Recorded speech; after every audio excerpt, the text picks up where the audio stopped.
social project karena kita tahu kalau misalkan social project itu nggak cuman aktivis aja yang bikin, tapi sekarang itu kayak ngasih privilege untuk awardee, entah itu kalian ikut LPDP atau kalian ikut chevening atau kalian ikut yang lainnya. Jadi social project ini bisa jadi apa ya, bukan cuma sekedar memberikan dampak positif ke lingkungan, tapi dari diri kalian sendiri itu akhirnya belajar untuk peka terhadap isu-isu sosial.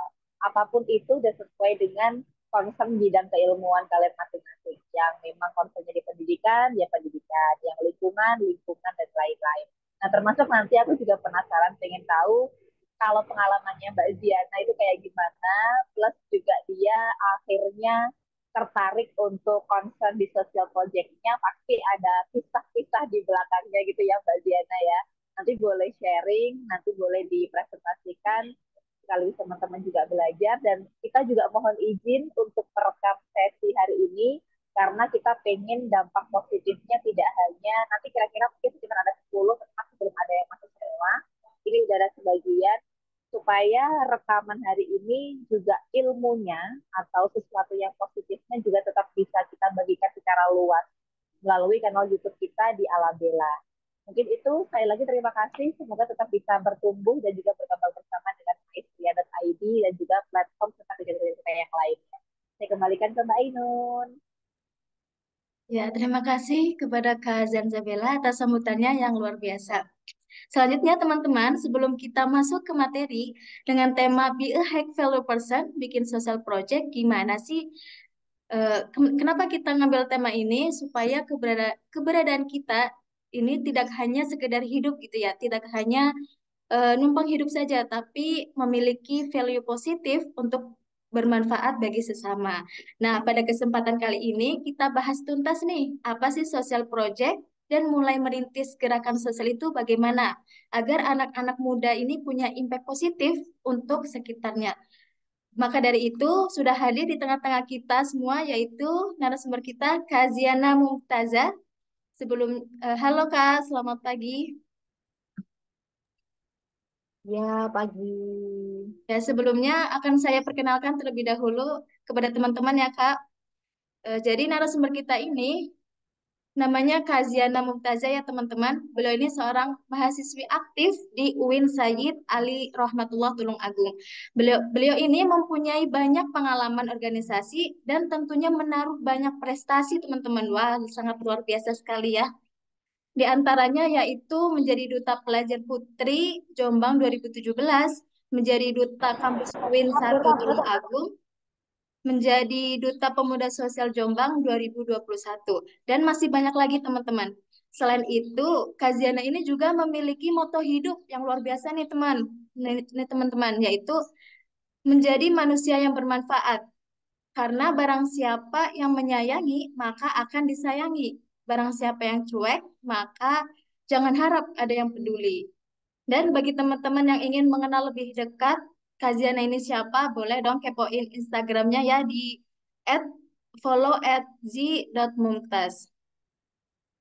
Mungkin udah pada nggak sabar nih mendengarkan materi dari Kaziana. Untuk itu sebelumnya saya juga ingin memberitahu Kak, karena keterbatasan waktu, maka untuk pemaparan materi hanya dibatasi dengan 45 menit saja dan setelahnya teman-teman yang ingin bertanya kami sediakan waktu 15 menit. Jadi gunakan fokus teman-teman untuk menyiapkan pertanyaan dan jangan lupa juga untuk mencatat apa yang disampaikan. Untuk itu langsung saja dengan segala hormat kepada Kaziana, kami persilahkan untuk pemaparan materinya. Baik, terima kasih Mbak Moderator, Mbak Ainun Nafisa ya. Oke, Bismillahirrahmanirrahim. Assalamualaikum warahmatullahi wabarakatuh. Terima kasih Waalaikumsalam. atas kesempatannya. Yang pertama yang saya hormati kepada Mbak Zanzabela ya. Setelah aku tadi diperkenalkan sebagai founder dari Maestra ID ya. Uh, Terima kasih karena memberikan kesempatan untuk sharing bersama. Kemudian yang saya hormati pula Mbak Moderator, Mbak Ainun Nafisa ya. Salam kenal, salam silaturahim. Dan tak lupa pula teman-teman yang sudah meluangkan waktunya untuk join pada sesi sharing pada hari ini, pada pagi hari ini tentunya. Baik, Em, kemarin sudah dikontak seperti itu ya dengan Mbak siapa ya, bentar. Mbak Elda Farhana ya, Mbak Elda Farhana yang mengkontak saya untuk Mbak Zi ini ada sharing bareng nih temanya tentang high value gitu, tentang high value person atau manusia dengan nilai yang tinggi gitu ya. Maksudnya nilai yang tinggi kayak gimana sih? Nah, nanti mungkin kita bisa diskusikan bareng. Nah, anyway, pertama aku mau bilang kalau sebenarnya apa ya notice di awal kalau aku sangat terbuka teman-teman nanti ketika mungkin ada ketidaksesuaian, ada yang oh Mbak Zian ini keliru nih ngungkapinnya atau gimana gitu, monggo aku sangat terbuka untuk disanggah atau dilontarkan saja argumentasinya karena kita sifatnya adalah belajar bareng karena saya juga masih belajar bareng, prosesnya masih dalam tahap pembelajaran, jadi apabila nanti ada mungkin kesalahan saya mohon maaf yang sebesar-besarnya begitu ya. Oke, ini saya izin untuk share screen ya. Apakah sudah muncul? Belum ya? Apakah sudah muncul? Sudah ya? Sudah ya? Oke, baik. Bentar. Oke, sudah muncul ya teman-teman? Baik. Tema kita pada pagi hari ini cukup menarik ya teman-teman. Di mana kita itu pada zaman sekarang itu gimana sih jadi orang yang bernilai pada dunia yang tak ternilai ini, ya. Jadi be a high value person. Nah, nanti korelasinya itu adalah mengenai bikin sosial project ya, atau project sosial. Karena em, project sosial itu kebanyakan itu yang di benak kita, pikirannya itu adalah sesuatu yang non profit ya kebanyakan, atau ya memang mengarahkan kita untuk gimana kita melakukan sebuah kegiatan sosial tanpa memikirkan materi atau finansial kayak gitu. Nah, jadi tentunya untuk mengarah kepada melakukan yang namanya proyek sosial, yang diperlukan itu adalah keikhlasan ya tentunya, keikhlasan. Nah, salah satu ciri dari high value itu adalah ikhlas. Nah, makanya nanti kita mungkin kita bedah bareng-bareng gitu ya. Seperti itu. Oke. Selanjutnya. Oke. Baik, karena ada kata pepatah yang mengatakan kalau tak kenal maka tak sayang ya. Ini biodata saya.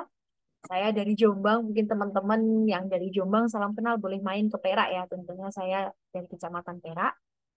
Boleh monggo mampir ke Perak. Kemudian em, ini pengalaman organisasi saya mulai dari em, dulu di HMPS Kimia ya, kebetulan jurusan saya di pendidikan kimia seperti itu. Kemudian di PMII, ada di IPPNU kalau di Kabupaten Jombang.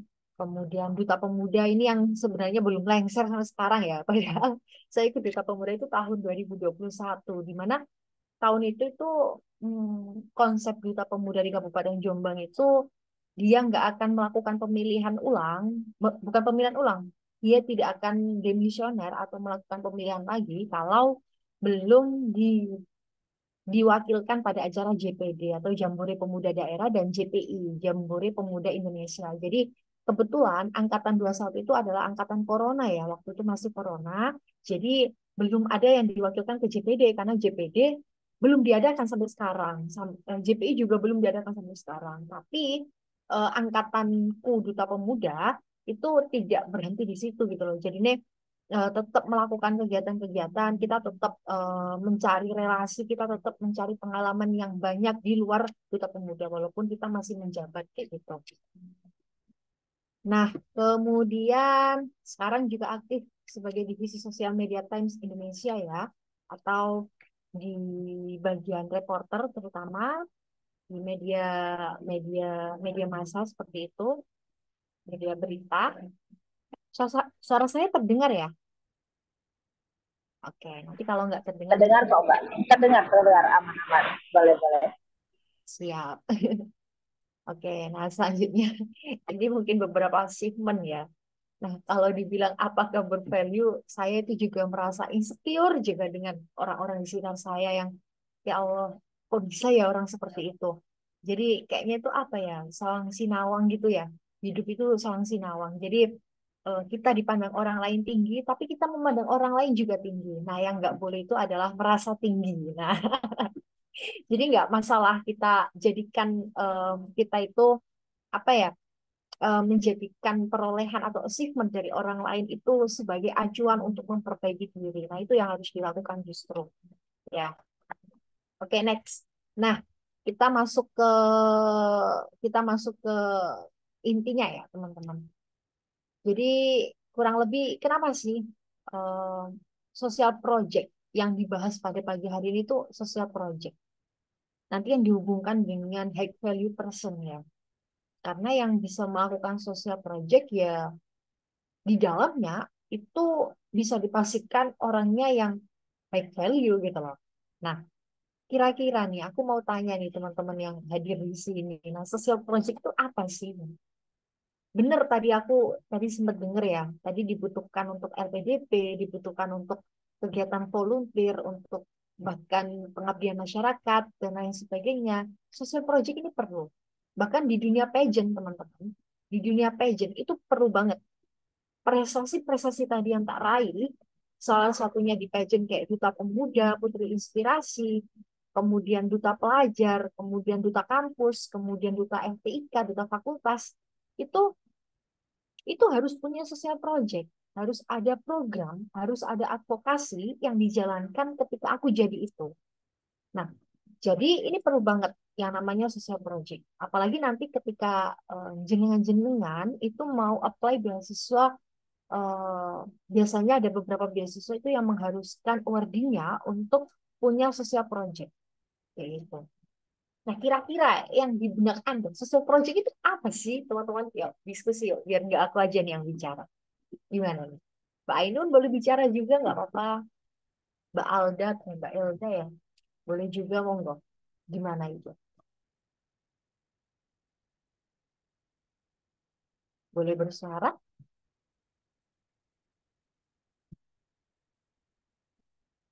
Halo? Aku coba. Boleh. Oke, jadi tapi sebenarnya juga mungkin agak mirip-mirip kan ada juga kan sebutan sociopreneur ya. Tapi kan kalau sociopreneur walaupun basisnya sama-sama sosial tapi ada unsur entrepreneurship-nya gitu kan.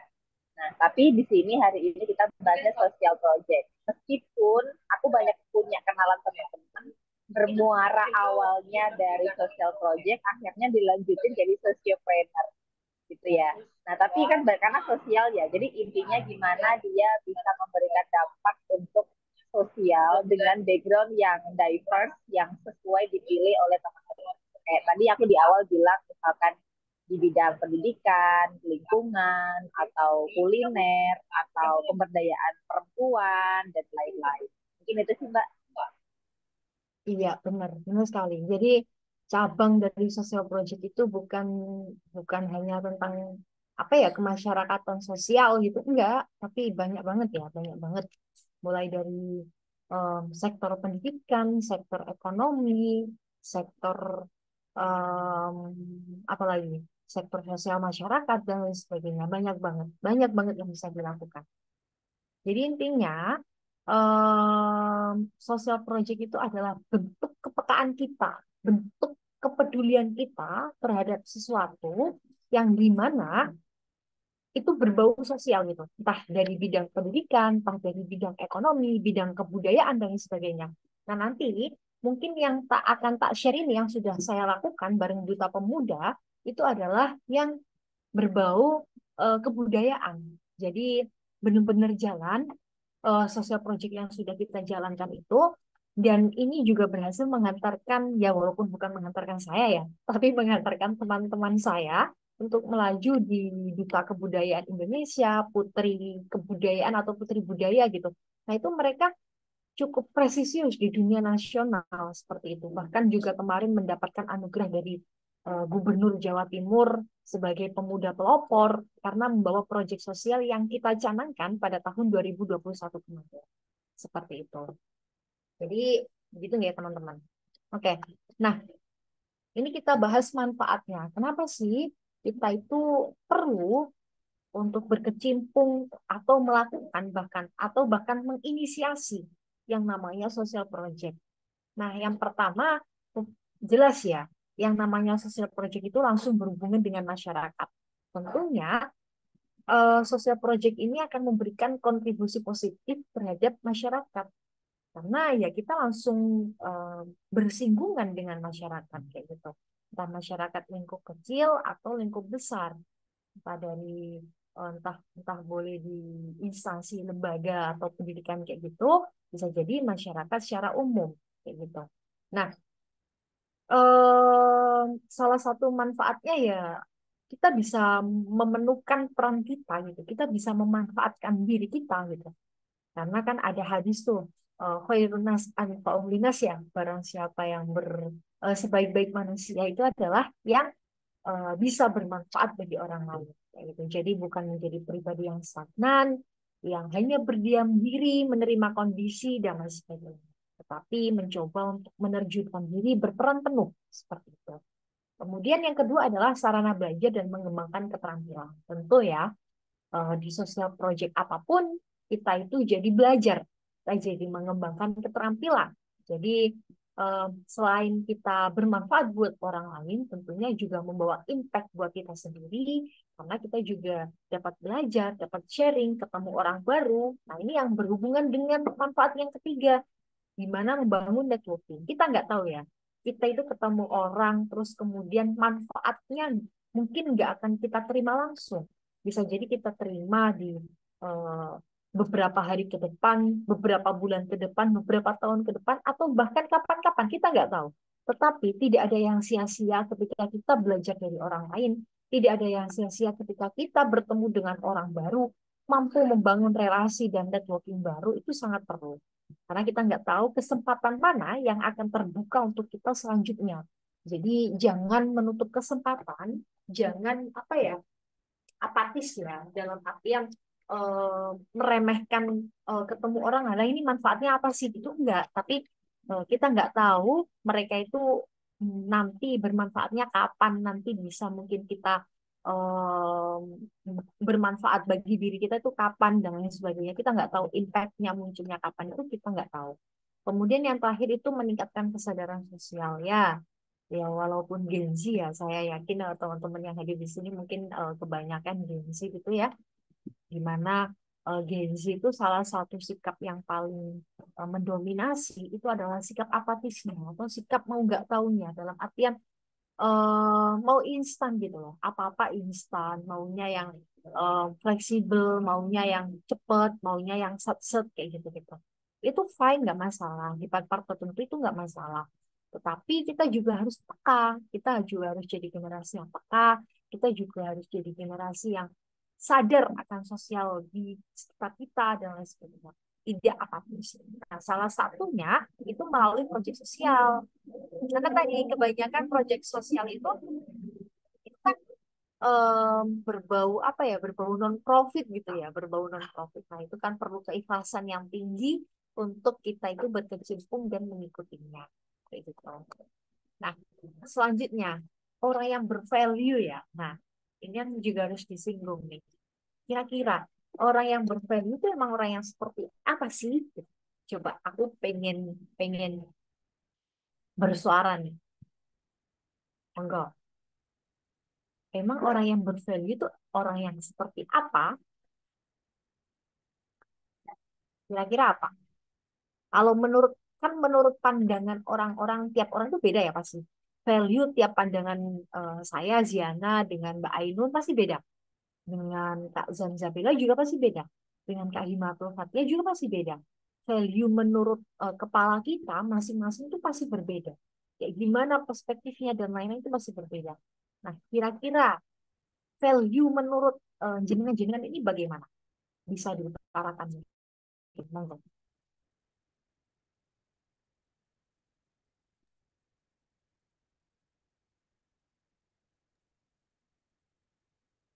Monggo.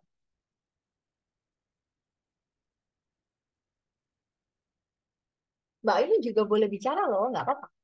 Moderator nggak apa-apa dia. Value menurut Mbak Ainun tuh menilai orang bervalue itu dari apanya?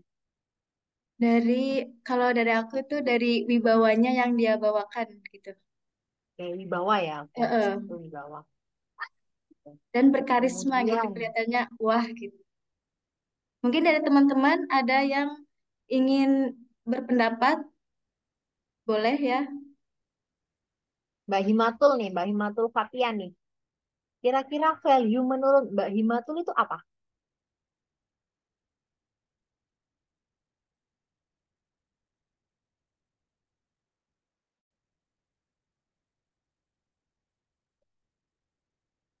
Gimana ini orangnya?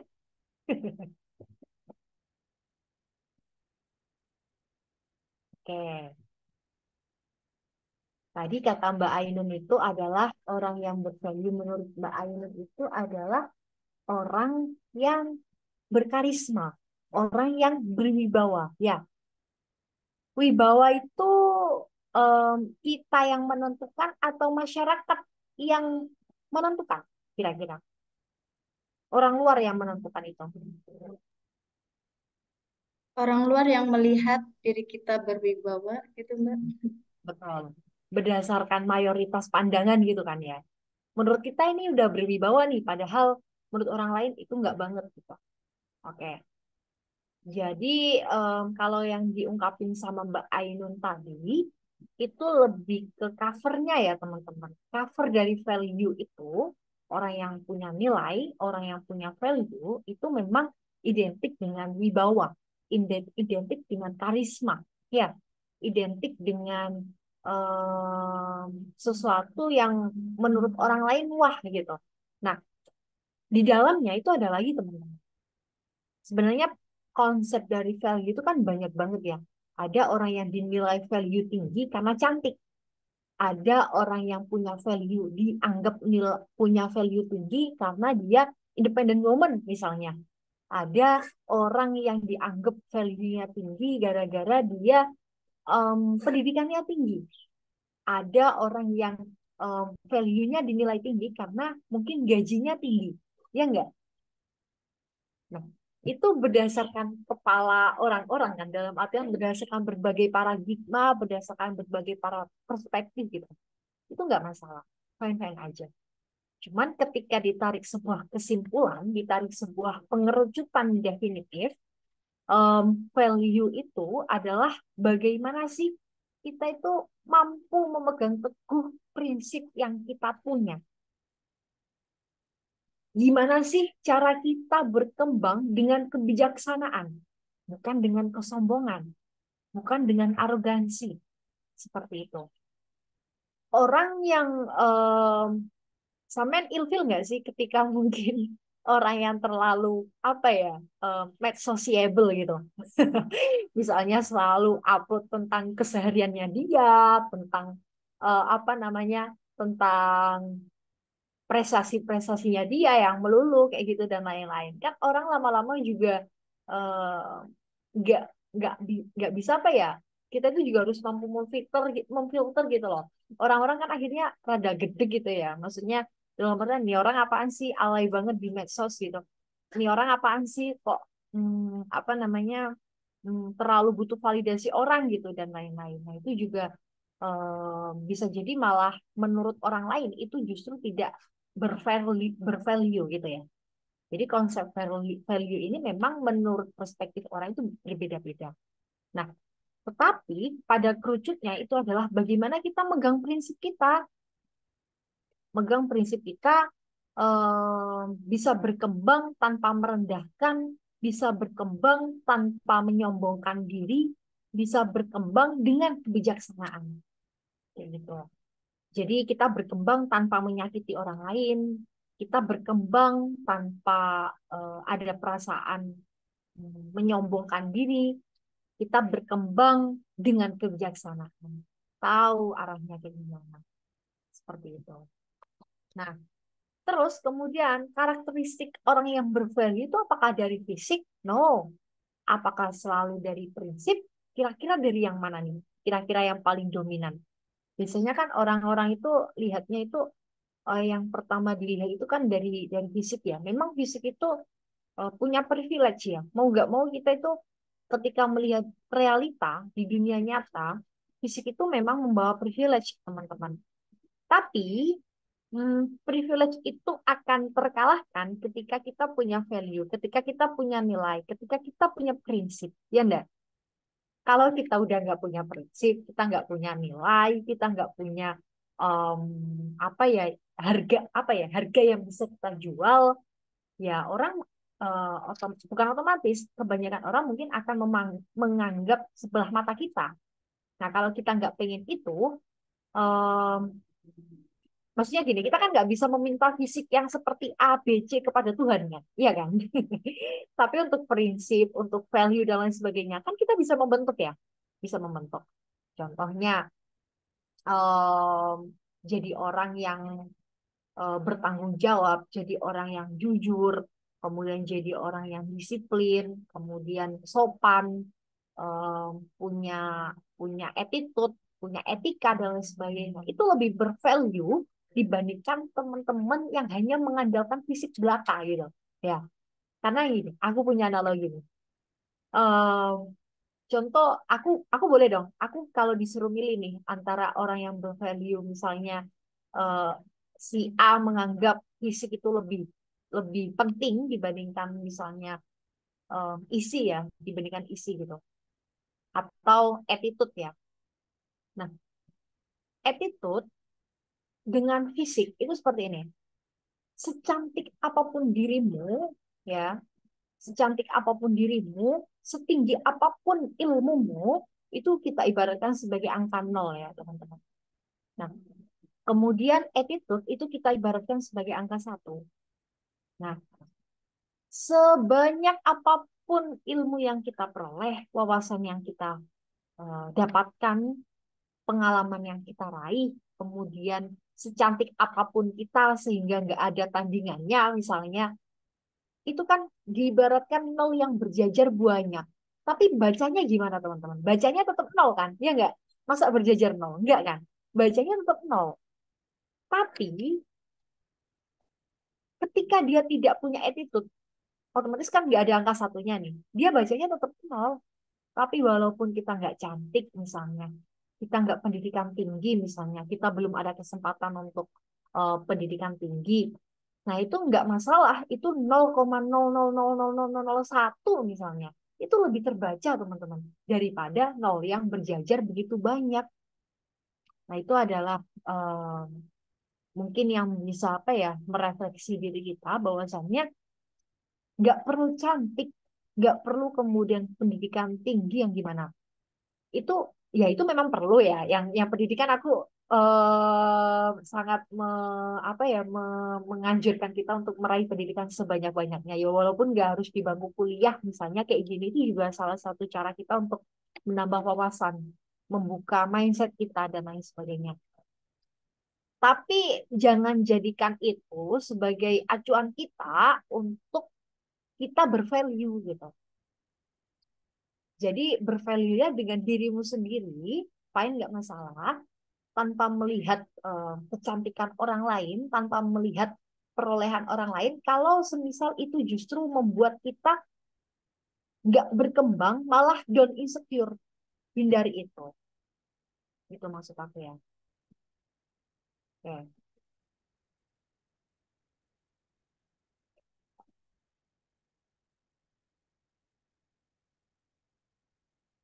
Jalan nggak teman-teman itu? Enggak ya? Oke. Belum. Ini udah. Nih. Lalu value itu kita bangun dengan cara apa sih? Dengan bagaimana? Yang pertama ya refleksi nilai pribadi. Kira-kira kamu itu kita ini pengennya kemana nih? Kayak gitu. Kita tahu nilai kita ini sukanya pada hal yang seperti apa. Misal lebih suka kepada akademik. Yo, kita fokus ke akademik. Misalnya kita lebih aware, lebih nyaman di dunia sosial, organisasi gitu. Yo, kita lanjut di dunia seperti itu. Kemudian mengerti prioritas ya. Yang kedua adalah mengerti prioritas. Kita tahu mana yang kita lakukan. Kita tidak mengabaikan tanggung jawab yang sebenarnya itu yang malah prioritas yang justru kita kesampingkan. Misal kita di kuliahan itu ada yang namanya organisasi, ada yang namanya akademisi. Ya kalau bisa kita rangkul keduanya, why not gitu? Nggak masalah kan? Kalau bisa kita rangkul keduanya nggak apa-apa. Tapi yang akademisi juga nggak boleh menyalahkan yang organisasi. Yang organisasi juga nggak boleh menyalahkan yang akademisi. Intinya adalah sesuai dengan prinsipnya masing-masing. Yang terpenting adalah tidak lupakan tanggung jawabnya. Buat apa ikut organisasi ABCD, masuk di SK kepengurusan ABCD, tapi peran yang diberikan itu cuma-cuma dalam artian biasa-biasa aja. Kenapa? Hanya buat portofolio aja, kan eman ya. Nah, daripada seperti itu, mending satu tapi ditemenin, tapi di apa? Ditenani ya bahasa Jawanya. Cara ngonten diseriusin kayak gitu. Nah, daripada banyak tapi nggak serius. Yang akademisi juga gitu, yang organisasi juga gitu ya. Walaupun ikut organisasi banyak, tapi nggak boleh lupa akan kewajibannya belajar kayak gitu. Yang akademisi juga gitu, menyadari kalau bahwasanya sekolah aja itu nggak cukup, kuliah aja itu nggak cukup, maka oke lah aku mungkin organisasi aku nggak punya waktu nih. Aku mungkin lagi repot nih sambil kerja dan lain sebagainya. Ya cari skill di lain tempat, cari skill di lain tempat, bukan apatis dan malah mengolok mereka yang organisasi itu, mereka ya tidak mementingkan kuliah. Jadi ini imbang lah ya, jadi orang yang imbang. Kemudian konsisten ya, kunci dari keberhasilan itu adalah kita itu harus konsisten apa yang kita lakukan. Kemudian yang keempat itu adalah pendidikan dan pemahaman ya. Jadi hmm, kita itu kan kadang orang yang perspektif orang memandang value itu kan karena pendidikannya ya. Kebanyakan itu orang memandang itu gara-gara pendidikannya, gara-gara pemahamannya, gara-gara pemikirannya dan sebagainya. Orang dihormati karena itu. Jadi nggak ada salahnya kita itu meraih itu lewat pendidikan dan pemahaman. Kemudian berkomunikasi dengan jelas ya. Kalau dimintai pendapat, dia gimana caranya kita itu menyampaikan pendapat kita dengan jelas, dengan informatif, kayak gitu. Ada waktunya pecicilan. Lo juga orangnya pecicilan juga sama. Maksudnya bukan orang yang karismatik, yang berwibawa selalu, tidak. Kita juga harus ada part tertentu yang memungkinkan kita untuk jadi diri sendiri gitu, nggak masalah. Tapi kita tahu tempat, tahu porsi. Itu yang penting. Kemudian tanggung jawab. Nah, ini tanggung jawab ketika kita sudah diberikan tanggung jawab, ya jalankan. Jangan jangan dianggap sepele. Jangan kita misalnya punya proyek sosial, ya tanggung jawab kan sampai selesai. Jangan gampang mengeluh, jangan berhenti di tengah jalan, jangan. Lanjutkan sampai selesai sampai gitu. Kemudian terus berkembang. Jangan mudah untuk berpuas diri ya, dalam artian oh aku udah sampai di titik ini nih, aku puas banget, enggak, tapi di atas langit itu masih ada langit gitu loh. Jadi kita itu jangan sampai merasa berpuas diri. Kemudian berpegang pada prinsip, pada kesulitan apapun kita hidup itu tidak melulu tentang kesenangan atau kebahagiaan kan, pasti ada kesulitan. Nah, bagaimana cara kita untuk menghadapi kesulitan itu adalah menunjukkan seberapa value kita. Apakah kita orang yang mungkin expose di medsos, mencari perhatian lewat medsos, nah itu yang mungkin justru akan apa ya, kayak kayak menjadikan diri kita mungkin jangan sesuatu atau semuanya itu jangan terlalu diekspos gitu loh. Misalnya kita lagi dalam kesulitan, lagi dalam masa susah kayak gitu, itu nggak melulu harus selalu dipublikasikan kayak gitu. Jadi harus tetap memegang teguh pada prinsip, andaikan perlu obrolan atau perlu sharing atau perlu orang yang mendengarkan kita, minta tolong kepada temannya, minta tolong kepada pasangannya mungkin, atau minta tolong kepada keluarganya dan sebagainya. Karena netizen ya, em, orang yang ada di media sosial itu nggak semuanya benar-benar peduli kok, serius. itu sebenarnya hanya kepo gitu loh, hanya kepo aja gitu. Jadi tanya-tanya itu hanya kepo aja. Setelah diceritain ceritanya gimana, ya udah, mungkin hanya satu dua orang lah yang benar-benar peduli gitu. Nah, daripada kita coba-coba angger cerita aja sama orang gitu, lebih baik kita juga membatasi diri, eh, cerita apa yang patut untuk dipublikasikan dan cerita mana yang sepatutnya kita pendam kayak gitu. Maksudnya kita ceritakan pada orang-orang yang sekitar aja. Kemudian yang terakhir adalah berikan dan minta umpan balik. Nah, ini kita itu nggak boleh yang um, anti kritis ya, anti kritik maksud saya. Jadi jangan orang yang ketika dikritik itu selalu menolak, menganggap dirinya selalu benar itu. Justru itu akan menurunkan value kita gitu. Jadi fine, nggak masalah kita dengarkan kritik mereka, kita dengarkan evaluasi dari mereka. Toh itu juga untuk membangun diri kita. Niatkan itu untuk membangun diri kita selanjutnya. Seperti itu. Nah, mengapa harus bervalue? Ya, ada banyak faktor ya, terutama di apa?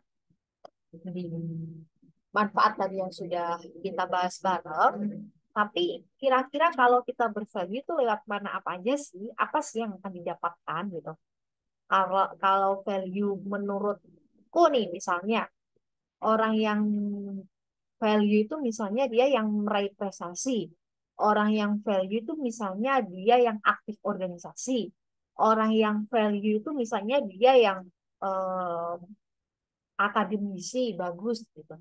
Itu fine, nggak masalah.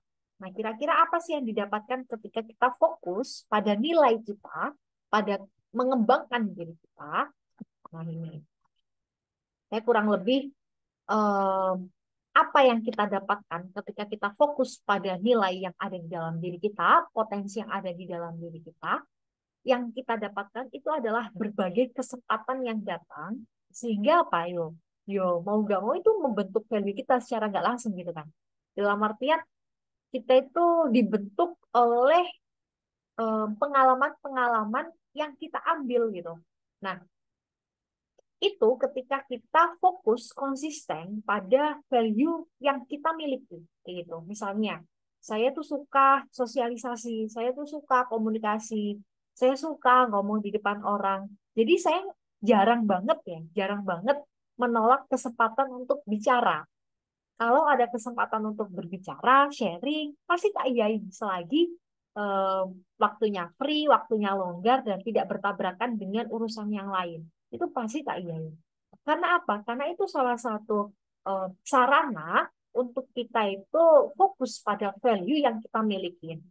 Kayak gitu. Jadi bukan tidak memandang siapa yang menyelenggarakan, tidak memandang siapa audiensinya, tidak memandang acara apa yang didatangi, tidak. Tetapi bagaimana kita tetap fokus pada value yang kita miliki. Seperti itu. Nah, ini SMA bahkan. Nah, ini saya mengawali karir dulu di Duta itu yang pertama Putri Inspirasi harusnya di sini nggak ada. Nah, ini yang saya mau pengen cerita itu proyek sosial yang kita bangun sejak di 2021 itu ini. Ini namanya itu adalah Muda Berta ya, teman-teman. Muda Berta dan ini cukup diapresiasi ya sama Dispora. Karena Duta Pemuda itu kan di bawah naungan Dispora ya. Ini teman-teman Duta Pemuda angkatan mulai 2017 sampai tahun 2021. Ini yang pakai kostum ini 2021. Oke, aku pengen nunjukin proyek sosial yang kita bangun dari orang-orang ini, dari orang-orang yang ada di foto ini. Oke, bentar. Kelihatan nggak ya? Belum ya? Kelihatan nggak? Belum, Mbak. Oke, bentar. Tadi aku kelihatan sih. Oh, sekarang hilang. Kalau tadi kelihatan. Oke, ini. Nah, udah kelihatan belum? Udah ya. Nah, ini aku Udah. share yang di IG-nya langsung aja ya. Karena kalau tak tak apa namanya tak pindah ke PPT agak banyak banget soalnya. Bentar, agak loading ya. Sorry, bentar. Kita posting bareng-bareng dan ini proyek apa ya? Menurutku bagus banget lah. Ini kita membawa membawa tema kebudayaan waktu itu. Jadi kan di Jombang itu ada salah satu situs apa ya? Situs purbakala gitu. Bukan purbakala sih, kayak situs kerajaan gitu ya. Namanya Sedang Made, kayak pemandian, air pemandian gitu. Itu peninggalan Raja Kediri ya. Raja Kediri, Air Langga itu juga. Brawijaya Air Langga kayak gitu. Nah, kita pengen ngangkat itu dan pengen mempromosikan itu kepada masyarakat khalayak umum gitu loh, bukan sekedar hanya lewat apa foto-foto gitu enggak, tapi bener-bener bener-bener totalitas, mulai dari make up sampai kita cari volunteer buat fotografer, buat videografernya, buat kostumnya, buat make upnya dan lain sebagainya. Loading banget ya, ntar ya.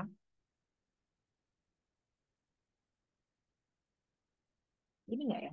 Ntar, yang lewat.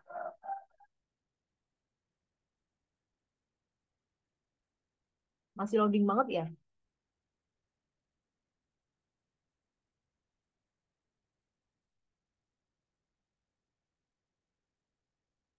Nah ini. Nah, namanya Muda Berta ya. Namanya itu adalah Muda Berta. Nah, ini kita mulai. Nah, ini kan kita terpilihnya di tahun 2021 ya. Ini angkatan angkatan Duta Pemuda di tahun 2021. Nah, terus kemudian langsung nih kita ditarget sama pembina kita untuk bikin proyek sosial. Nah, proyek sosialnya adalah ini, yaitu pemuda berdaya, pemuda berbudaya dengan bercerita. Jadi ini kegiatan yang dipelopori oleh angkatan 2021 seperti itu. Hal yang pertama kita lakukan itu adalah oprek dulu, oprek volunteer untuk fotografer dan videografer ya. Karena kita perlu itu.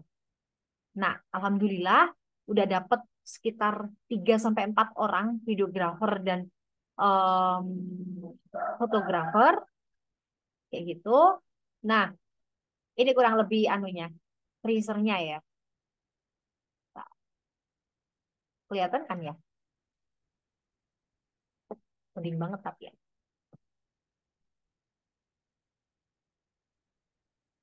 Penting banget ya tapi. Oke lah, kita bentuk, kita bikin coming soon dulu. Nah, habis itu ini. Jadi proyek sosialnya tuh kayak gimana sih? Nah, proyek sosialnya tuh jadi gini. Kan Duta Pemuda itu ada 10 orang ya, ada 10 orang. Ada 5 pasang. Nah, gimana caranya situs, namanya waktu itu situs Sendang Made ya. Situs Sendang Made ini dikenal sama masyarakat, dikenal sama halayak publik, tapi dikemas dengan cara yang baik gitu. Dikemas dengan cara yang lebih kekinian kayak gitu. Jadi langkah pertama kita udah oprek volunteer videografer dan fotografer. Habis itu kita juga udah ngajak kerjasama dengan Sanggar Cendelaras yang waktu itu ngajarin kita tari, ngajarin kita acting, kemudian apa namanya ngasih kita sponsor baju juga dan lain sebagainya. Waktu itu juga itu yang dilakukan Sanggar Cendelaras. Nah, habis itu kita riset tentang cerita kenapa asal muasal Sendang Made itu kayak gimana sih kayak gitu. Raja apa yang terlibat, kemudian kenapa kok ada di Kabupaten Jombang, terus kemudian gimana kondisinya sekarang, manfaatnya apa, digunakan untuk apa, kita riset beberapa hari, kita riset. Nah, habis itu kita bentuk kayak film gitu. Jadi ini konsepnya ada yang bentuk foto, ada yang bentuk film. Nah, bentuk foto ini kita bentuknya kayak cerita gitu loh. Kayak per scene. Jadi scene satu itu adalah sang raja dan ratu itu melarikan diri. Kemudian scene 2 itu bertapa, kemudian menyamar jadi rakyat biasa. Kemudian scene ketiga itu adalah kenapa Sendang Made itu kan ada 7 titik ya, ada 7 pemandian. Nah itu titik-titiknya itu kenapa dinamakan kayak apa sih, saya lupa ya, lupa Mas Alim. apa ya, telogo telogo cermin, telogo ngoco, apa ya, nanti ada kok di sini kayak gitu. Nah habis itu diceritakan, kemudian per scene itu diupload, sekalian dengan kita sebagai karakternya gitu loh, para anggota Duta Pemuda ini yang sebagai pemainnya kayak gitu. Nah habis itu sudah selesai. Nah nah ini loh, ini kan scene pertama. Scene pertama ini kan, em, nah ini bisa dibaca sendiri lah ya. Kerajaan Dharma Wangsa oleh Kerajaan Warawiri yang mengakibatkan Raja Erlangga bersama Dayang dan prajuritnya yang bernama Roro Kembang Ayu itu melarikan diri. Nah, ini teman-temanku Duta Pemuda gitu loh. Jadi ini apa namanya? Yang make up kayak gini sampai bela-belain dan lain sebagainya ke Gunung Kapucangan ya, ini Jombang ini kayak gitu. Kemudian lanjut di scene yang kedua. Scene yang kedua itu adalah eh, prajuritnya ini ketemu sama Mahapatinya, kemudian ceritanya dituliskan di sini. Kemudian scene yang ketiga itu adalah sang raja ingin bertemu dengan sosok guru ini di mana pengen belajar ilmu kayak gitu. Nah, kemudian ternyata disuruh untuk kayak menyamar jadi orang biasa gitu. Jadi kita menari. Jadi zaman dulu kerajaan itu kan suka menari-menari gitu ya, suka melakukan atau melaksanakan kayak tanggapan-tanggapan gitu loh, kayak gitu.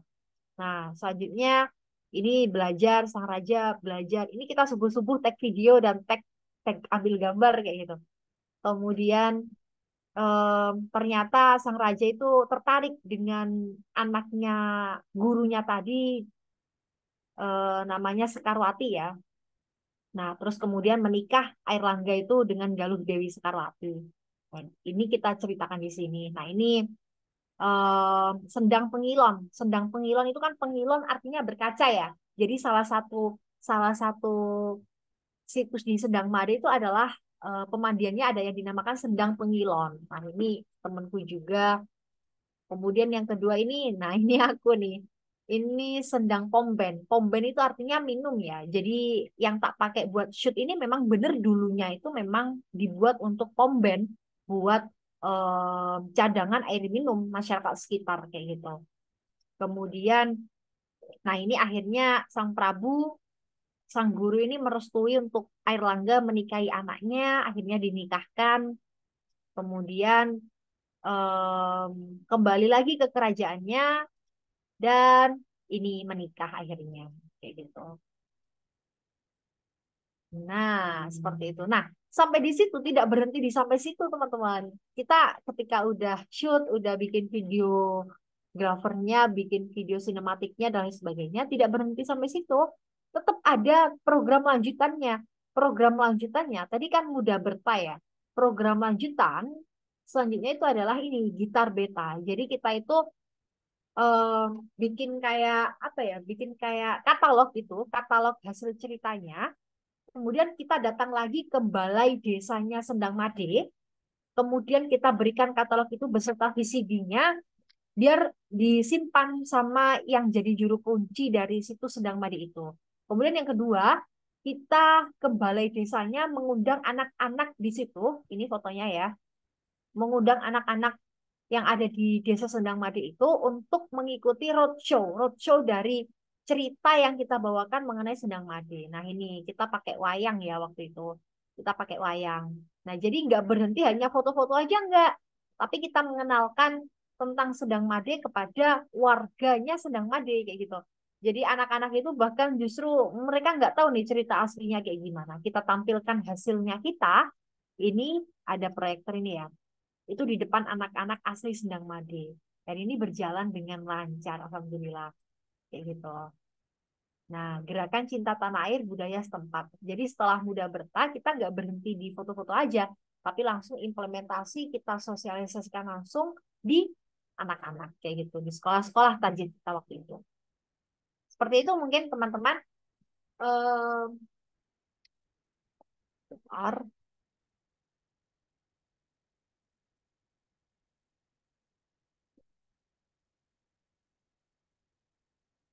Oke, mungkin itu ya teman-teman. Selanjutnya ini akhir ya statement sebelum tak berikan kepada moderator lagi. Ini. Nah, sebelum slide akhir, orang yang bervalue bukanlah mereka yang dianugerahi fisik yang cantik, akan tetapi mereka yang bisa berlaku dengan baik. Tak perlu meminta validasi apakah kita termasuk orang yang bernilai tinggi, cukuplah menjadi diri sendiri. High value bukan hanya perihal pendidikan tinggi, akan tetapi bagaimana ia bisa memegang teguh peran dan prinsip yang dimiliki. High value adalah bagaimana kita bisa berkembang diiringi dengan kebijaksanaan, bukan dengan kesombongan. Mungkin seperti itu ya yang bisa saya sampaikan. Saya kembalikan lagi kepada moderator. Thank you. Oke, baik. Terima kasih banyak kepada Kaziana atas pemaparan materi yang sangat luar biasa keren.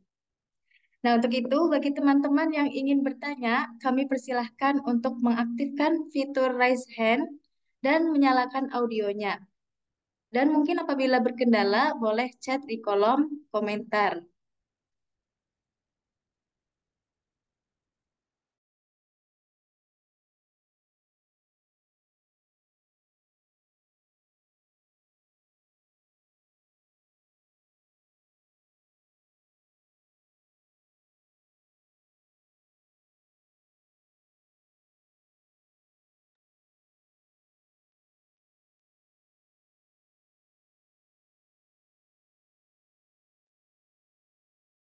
Gimana teman-teman? Ada yang ingin bertanya? Mungkin dari saya dulu ya, Kak. Ingin bertanya ke Kaziana. Monggo, monggo. Pada waktu itu, Kak, maksudnya gimana sih, Kak? Apa yang mendorong Kaziana ini untuk memulai proyek sosial yang pertama?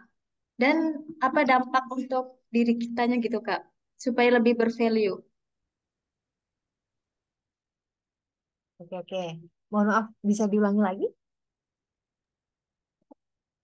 Dari sosial project ini, apa yang mendorong Kaziana untuk memulainya dan untuk memulai pertama kalinya gitu ya Kak, dan apa dampaknya bagi diri kita supaya itu diri kita terlihat bervalue gitu Kak. Oke.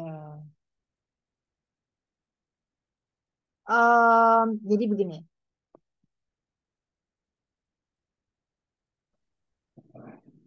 ketika kita sudah, oke, ketika, bentar. Oke, ketika kita sudah, apa namanya, ketika kita sudah memutuskan untuk berkecimpung pada proyek sosial, maka tuntaskan, tuntaskan. Value itu bukan kita yang meminta, tapi orang lain yang menentukan itu kepada kita gitu. Tapi kita bisa em, apa ya, fokus pada nilai yang kita miliki, tapi kita tidak perlu meminta validasi kita ini apakah bervalue atau tidak. Jadi tadi kan apa manfaatnya ketika kita gabung ke proyek sosial? Ya tentunya satu, kita membuka networking ya. Kita buka networking baru. Saya jadi kenal teman-teman fotografer, saya jadi kenal teman-teman videografer. Jadi andai kata saya perlu nih volunteer lagi di kegiatan selanjutnya, saya bisa mengkontak mereka. Kemudian yang kedua, ada perasaan haru gitu. Ketika kita ketemu langsung dengan anak-anak, terus kemudian melakukan games, kegiatan yang di situ narasinya adalah mengenalkan Sendang Made, kita itu jadi berpikir, lah yo, Jombang ini loh luas banget. Kemudian ada banyak situs, gak hanya di Sendang Made, ada yang namanya Candi Candi Candi Arimbi, kemudian di Wonosalam itu banyak banget wisata-wisatanya kayak gitu. Bagaimana jika kita itu menggunakan konsep yang kita gunakan di konsep Sendang Made, kita gunakan di konsep apa namanya di wisata lain atau di situs-situs lain. Apakah enggak gini? Apakah orang mikir enggak yo mikir gini sih malahan. Ya Allah keren banget Jombang gitu loh. Dalam artian kayak gitu kan perlu effort. Tapi kita waktu itu yang aku pikirin sama teman-teman itu memang kita satu. kita yang modal ya. Justru kita yang dalam artian torok gitu ya. Itu sama sekali nggak dapat dana dari pemerintah loh ketika menjalankan proyek itu gitu. Make upnya, bajunya, ya walaupun ada yang sponsor, ada yang bayar dan lain sebagainya. Tapi kan untuk konsum dan sebagainya, kemudian mobilisasinya gimana, transportasinya gimana, kemudian sewa tempat penginapan dan lain sebagainya. Itu benar-benar pure dari kita sendiri. Memang kita pengen ngangkat project sing gimana itu dispora ya. Waktu itu kita itu pengen nutuk dispora gitu loh. Ini loh kita Duta Pemuda juga aktif loh gitu loh. Nah, kita lakukan proyek sosial itu. Nah, tahu-taunya itu ketika di tahun 2022 2023 itu ketika dibawa ke Jawa Timur, dipresentasikan di tingkat nasional ternyata membawa honorable mention gitu, membawa membawa wording. Padahal niat kita itu sebenarnya, yo kita jadi duta nggak mau yang hanya terima tamu, kita jadi duta nggak mau yang hanya pakai selempang gitu, mendampingi bupati atau mendampingi aparat untuk kegiatan-kegiatan hanya hanya apa di event-event tertentu enggak. Tapi kita duta ini juga punya project loh, kita duta ini juga punya advokasi loh, gitu. Nah, manfaatnya yo banyak, salah satunya tadi yang tak sebut. Jadi buat diri sendiri tuh kayak melek gitu, nggak masalah. Kita torok, kita kita apa namanya, kita modal. Ya waktu itu masih pelajar ya, yo cara hitung-hitungan yo cukup banyak gitu. Maksudnya yo, tapi nggak masalah. Kita puas dengan hasilnya. Eh, kita bangga dengan hasil itu karena bisa membawa teman-teman ke nasional, bisa di honorable sama Bu Gubernur dan itu kan cukup apa ya, membayar jerih payah kita gitu. Kayak gitu. Itu kan teman-teman itu kalau bikin acara itu kan, misalnya acaranya pengen ambil scene-nya itu kan waktu matahari terbit gitu ya. Jadi tuh kita bener-bener nginep, berangkatnya itu sore harinya gitu. Sore hari nginep di sana. Nah waktu itu kita kan kekurangan budget gitu ya. Ini kita nginep di mana? Di Sedang Made, ini pelosok Jombang, nggak ada hotel, nggak ada penginapan, kos-kosan, bahkan nggak ada gitu kan. Nah alhasil apa? Tuh, tuh kan aku waktu itu ada relasi di IPPNU itu ya. Relasi di IPPNU, di PPN itu kan ada kantor sekretariatnya ya, kantor sekretariat kayak MWC gitu. Nah, waktu itu aku kontak anak-anak sana, kemudian aku minta nih satu tempat disediain kayak sekretariatnya mereka, tolong dikosongkan untuk teman-teman menginap dan prepare. Nah, jadi benar-benar walaupun penuh perjuangan, walaupun apa ya, kita effort dalam segala hal, tapi melihat hasilnya, melihat manfaatnya buat sekitar, kita kita senang gitu, kita senang kayak gitu. Oke, baik. Terima kasih Kak atas jawabannya yang bikin saya mm, terinspirasi. Ini udah ada pertanyaan, Kak. Akan saya bacakan aja ya, Kak. Pertanyaan dari Mbak Bella. Bagaimana pendapat Kaziana tentang social project yang juga menghasilkan keuntungan finansial? Apakah masih disebut social project? Mungkin boleh langsung dijawab Oke, terlebih oke. dahulu. Ya, benefit dari kita join dari social project itu kan macam-macam ya. Ada yang mungkin kebanggaan, kepuasan, atau mungkin membuka kesempatan-kesempatan baru. Tapi kita juga di part-part tertentu juga tidak bisa menutup sebelah mata. Ada benefit yang kita mendapatkan itu, misalnya kita dibayar kayak gitu. Nah, itu apakah bisa disebut sebagai social project? Iya, iya. Sampean gabungnya kan bukan karena gajinya, ya enggak? Bukan karena keuntungan yang didapat, tapi karena aku memang peka nih pada sosialku, aku memang pengen peduli nih, aku pengen mencurahkan peranku nih untuk hasil apakah itu nanti dapat benefit atau tidak, ya itu urusan hasilnya nanti, itu urusan ketika nanti aku dapatnya apa gitu. Tapi orang gabung sosial project itu aku yakin bukan soal nanti dapat keuntungan finansialnya, tidak. Tapi nilai pasti orang-orang yang gabung di sosial project itu adalah ya memang mereka ingin bervalue lewat sosial project. Mereka pengen mencurahkan perannya lewat sosial project. urusan apakah nanti dapat dapat untung finansial atau tidak, itu pasti dipikirin di belakang kayak gitu. Tapi tetap itu yang namanya social project, karena kita juga nggak bisa menutup mata ya kayak gitu.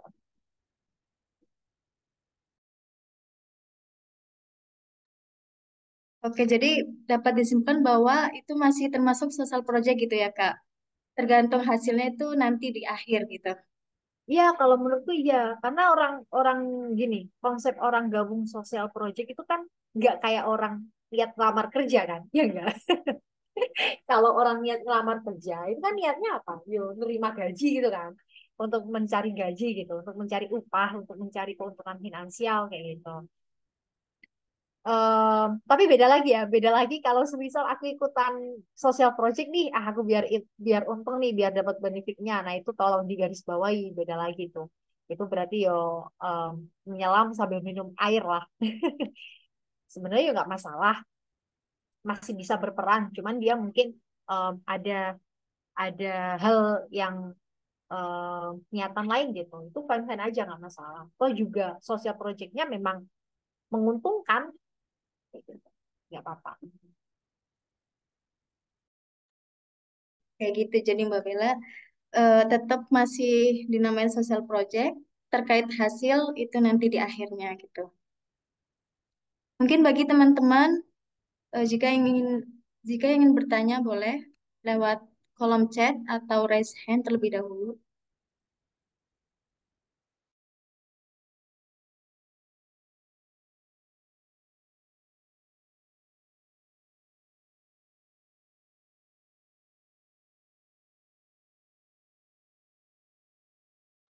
Izin mau bertanya, boleh? Oke, silahkan untuk Saudari Yuni Ardianti.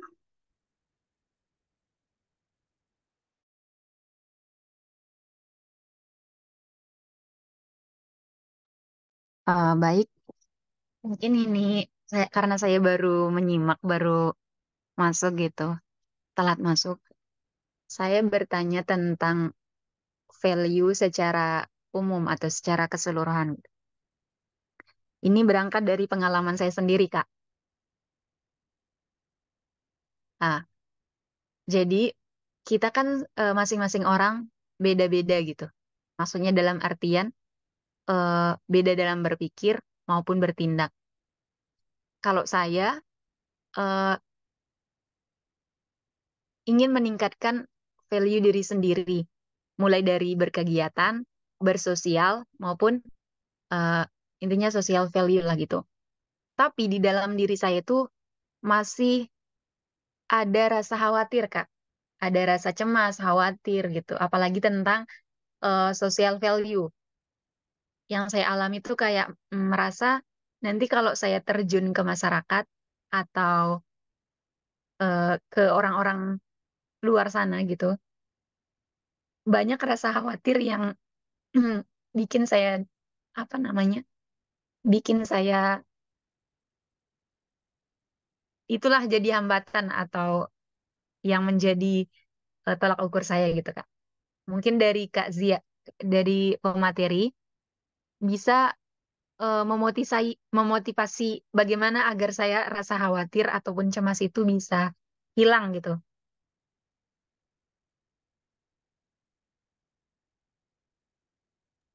Mungkin Oke, itu saja Kak.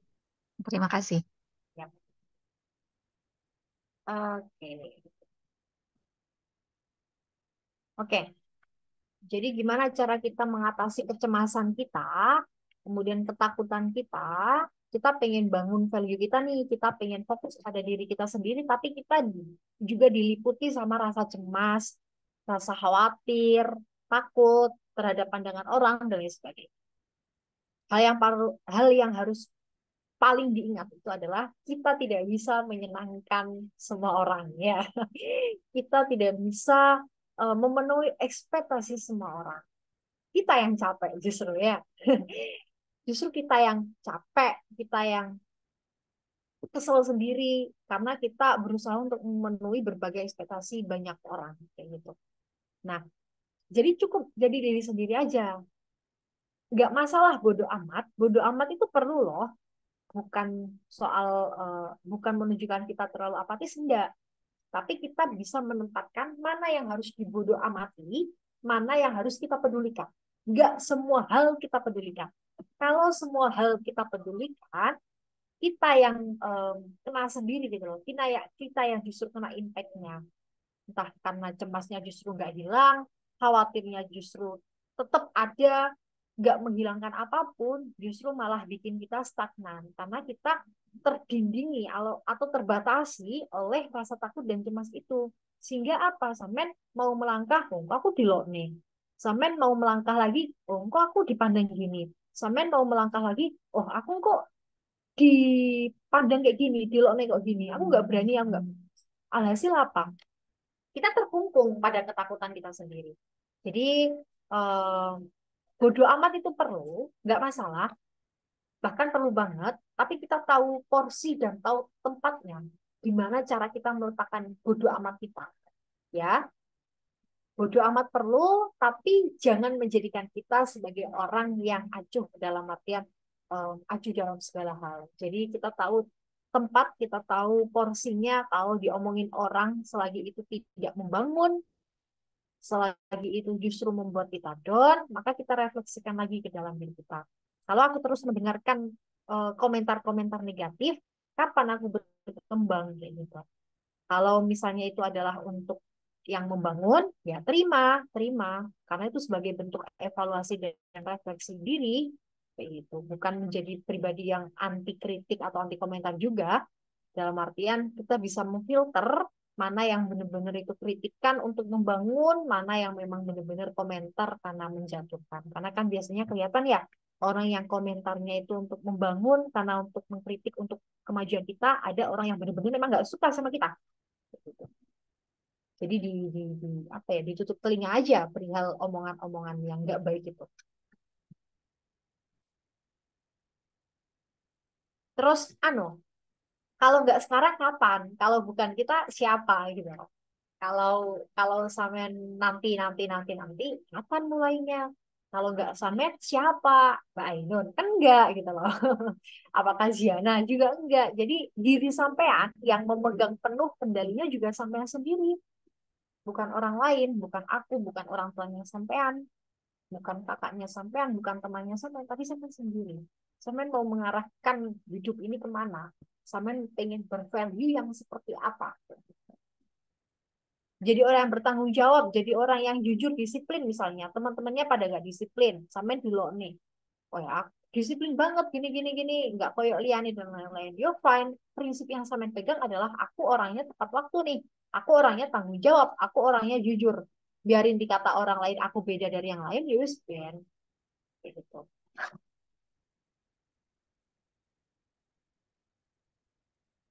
Itu sih, mungkin ada tambahan dari teman-teman, monggo. Monggo banget.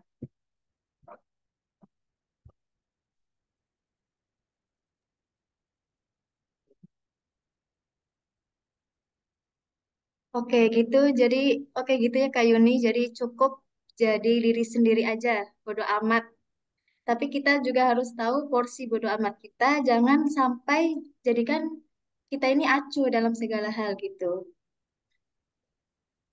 Gimana Kak Yuni? Apakah ada tanggapan lagi? Oh iya, Oke. jadi intinya kita bodo amat, bukan dalam segala sesuatu ya, Kak. Iya, jangan, Iya. jangan dong. Terus kalau apa sih namanya? Kalau membahas tentang personal branding, saya mix sama personal branding ya, Kak. Kalau kita berbicara tentang motivasi atau agar bisa membangun diri kita, kita perlu nggak sih kayak membangun personal branding gitu, Kak? Mhm. Iya, Seberapa, perlu menurut banget. Kakak, seberapa penting gitu? Dan bagaimana cara kita memilah atau memilih orang yang akan gitulah. Iya, penting banget ya, ya namanya personal branding. Teman-teman kita kemarin tuh habis pemilu ya, habis pemilu, milih DPD, bener nggak? Aku yakin tuh, pemilih DPD itu em, anggotanya siapa aja, ya mungkin ada beberapa orang yang udah riset ya, siapa aja yang mencalonkan, siapa aja calonkan sehingga bisa menentukan arah pilihan.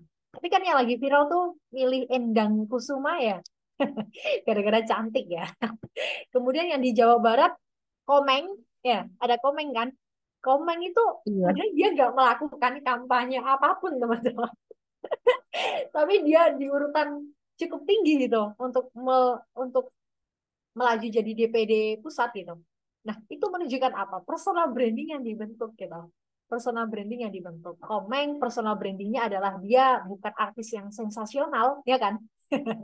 Bukan artis yang suka bikin huru hara kayak gitu. Sehingga apa? Personal branding yang dibentuk itu adalah seseorang sing notabene itu adalah seseorang yang diterima oleh masyarakat, mudah diterima oleh masyarakat sebagai mungkin komedian, sebagai orang yang baik, orang yang terbuka dan lain sebagainya. Dia kan jarang terup buruknya kan, jarang terup sensasional, bikin huru hara untuk mengupkan dirinya kan jarang banget tercium kasus jeleknya itu loh, gitu. Nah itu yang bikin Komeng cara nggak langsung personal brandingnya berhasil teman-teman. Nah itu adalah salah satu manfaat personal brandingnya. Jadi personal branding itu bukan kita riak, bukan kita itu pamer, bukan, tapi itu adalah image kita yang kita bangun lewat media sehingga orang yang memandang kita itu tahu diri kita sebenarnya itu seperti apa. Fine-fine. Maksudnya, yo memang nggak selalu mengindikasikan nilai sebenarnya memang, tetapi personal branding di zaman sekarang itu perlu banget. Apalagi oprek apa pekerjaan beasiswa itu kan banyak sekarang yang mencantumkan kayak IG, mencantumkan LinkedIn, mencantumkan media sosial kita itu memang karena mereka para rekrutmen itu pengen tahu kita eh, media sosialnya itu diisi oleh apa gitu. Apakah diisi oleh jeduk-jeduk kayak gitu. Apakah diisi oleh apa lagi? Kayak JJ nggak jelas gitu atau diisi tentang selfie-selfie aja atau semisal diisi tentang quotes-quotes itu kan biasanya menggambarkan karakter atau psikis dari orang gitu loh. Gitu. Jadi penting banget kayak gitu. Oke, Kak. Terima kasih, Kak. Iya, Boleh saya nanya sekali lagi, Kak? boleh. Tadi kan personal branding tentang pemilu ya. Iya. Ya, kalau dalam apa sih namanya? eh, Cara kita menjaga konsisten dalam personal branding itu kayak gimana, Kak? Gimana caranya? Ya, kita harus tahu nilai kita kayak gimana. Nggak mudah ikutan FOMO, nggak mudah ikutan apa ya trending-trending yang sebenarnya itu em, kita justru nggak bisa menempatkan nilai atau value kita gitu. Jadi jangan mudah ikut FOMO sih. Literasi digital mungkin lebih ditingkatkan kayak gitu. Personal branding yang kita bangun itu kita pengen orang-orang mandang kita seperti apa sih kayak gitu. Misalnya, eh, misalnya contoh aku aja gitu ya. Aku pengen misalnya aku membentuk personal brandingku sebagai public speaker gitu misalnya. Kayak gitu-gitu. Nah, bangun itu. Gimana caranya orang ketika melihat profil kita, melihat portofolio kita itu cukup menjanjikan terhadap apa yang kita jual kayak gitu.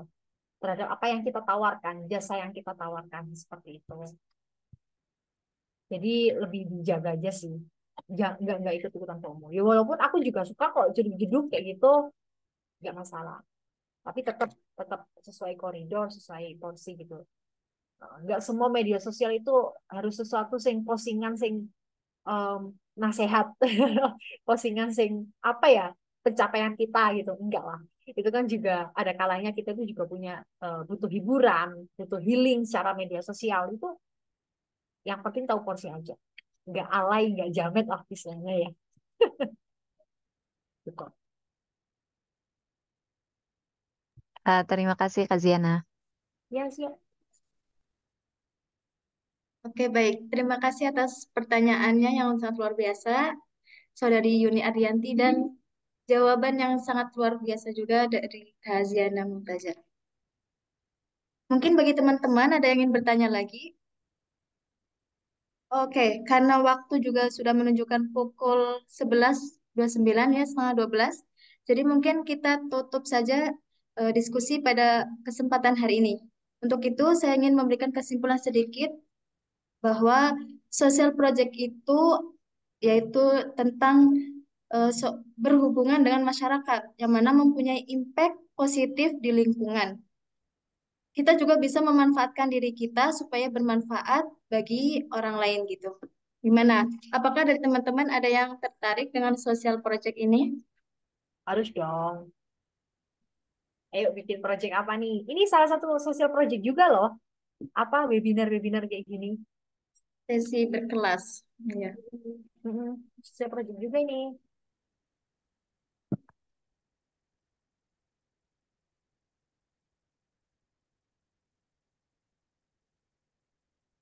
Mungkin itu saja teman-teman sebelum saya tutup diskusi pada hari ini. Kita masuk ke sesi foto bersama terlebih dahulu. Tem- Jadi boleh buat teman-teman yang masih on cam untuk yang masih off cam boleh untuk dibuka dulu kameranya agar terlihat nih wajah-wajahnya.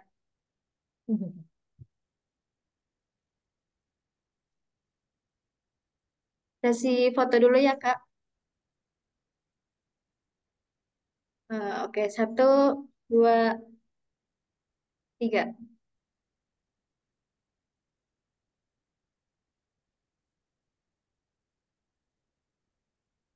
Sekali lagi boleh? Boleh. Satu, dua, tiga.